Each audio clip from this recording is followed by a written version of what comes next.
Hello guys, welcome back my channel পূজাদি। কেমন আছো তোমরা? আই হোপ কি তোমরা খুবই ভালো আছো, আর আমিও খুবই ভালো আছি। তো আজকে একটা নিরামিষ তরকারি বানাবো, তো চলো তোমরাও দেখো। তো এখানে সুধার পনির নিয়ে নিলাম আর কেটে দেবো পিস পিস করে। তো এই যে এই সাইজের আমি পনির কেটেছি, তোমরা চাইলে কেমনও কাটতে পারো, তোমাদের ইচ্ছে। তো এবার আমি কিছু মশলাটা বেটে নেব।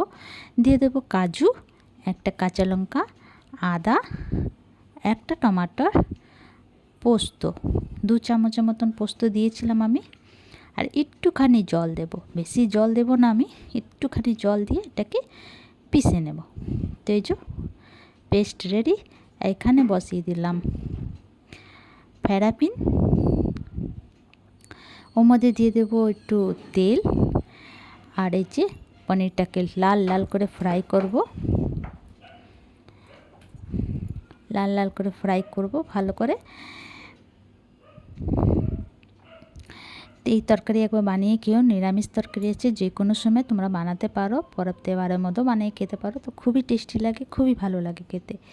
তো এই যে আমার ফ্রাই হয়ে গেছে, তো নামিয়ে নিলাম। এবার দিয়ে দেবো আবার ওই ফ্রাই প্যানের মধ্যে আমি তেল আর 1 চামচের মতন ঘি, আর এখানে নিয়ে নিলাম গোটা গরম মশলা দিয়ে দেব।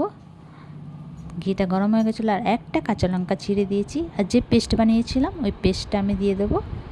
আর একটুখানি জল দিয়ে দেবো, এটাকে ধুয়ে ভালো করে 2-3 মিনিট তক নাড়াচাড়া করব, একটু ফ্রাই করব। আর যে পনিরটা ফ্রাই করে রেখেছিলাম ওর মধ্যে একটু জল দিয়ে ভিজিয়ে রাখবো। এর মধ্যে দিয়ে দেবো শুকনো মশলা কিছু, হলুদ গুঁড়ো, লঙ্কা গুঁড়ো, জিরে গুঁড়ো, আর গোলমরিচ গুঁড়ো, আর নুন, স্বাদ অনুসারে নুন দিয়ে ভালো করে মশলাটাকে ফ্রাই করব। তব তক ফ্রাই করবো জব তক তেল না ছেড়ে দেবো। তো পনিরটার মধ্যে তোমরা গরম জলও দিতে পারো, পরে গরমের দিন জল অনেক গরম ছিল, তো আমি গরম জল করলাম না, নর্মালে জল দিয়ে দিচ্ছি। তো ভালো করে এটা ফ্রাই হয়ে গেছে। এবার আমি দিয়ে দেবো জল, আর পনিরটার মধ্যে যে জল ছিল পনির শুদ্ধই জল শুদ্ধই দিয়ে দেব। তা তোমরা যেরকম গ্রেভি খেতে চাও তেমনি জল দিও আন্দাজ করে। তা আমি মিডিয়াম গ্রেভি বানাবো, বেশি ঘন করবো না, বেশি পাতলা করবো না, মিডিয়াম বানাবো। তো এই যে রেডি।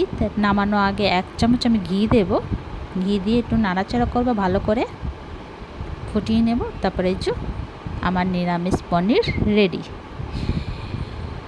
তো দেখো কত সুন্দর হয়েছে না, কালারটা কত সুন্দর এসছে, আর খেতেও ভীষণ টেস্টি হয়েছিল। তো তোমাদের আমার ভিডিওটা কেমন লাগলো? ভালো লাগলে প্লিজ লাইক, শেয়ার, কমেন্ট করো, সাবস্ক্রাইব করে দিও। আবার নতুন ভিডিওর সঙ্গে দেখা হবে। তো তোমরা সবাই ভালো থেকো, সুস্থ থেকো। তো যে কোনো পরোটা বা রুটির সঙ্গে তোমরা খেতে পারো, ভাতের সঙ্গে খুবই টেস্টি হয়েছিল। তো ভিডিওটা এখানেই শেষ করছি। Bye bye, take care.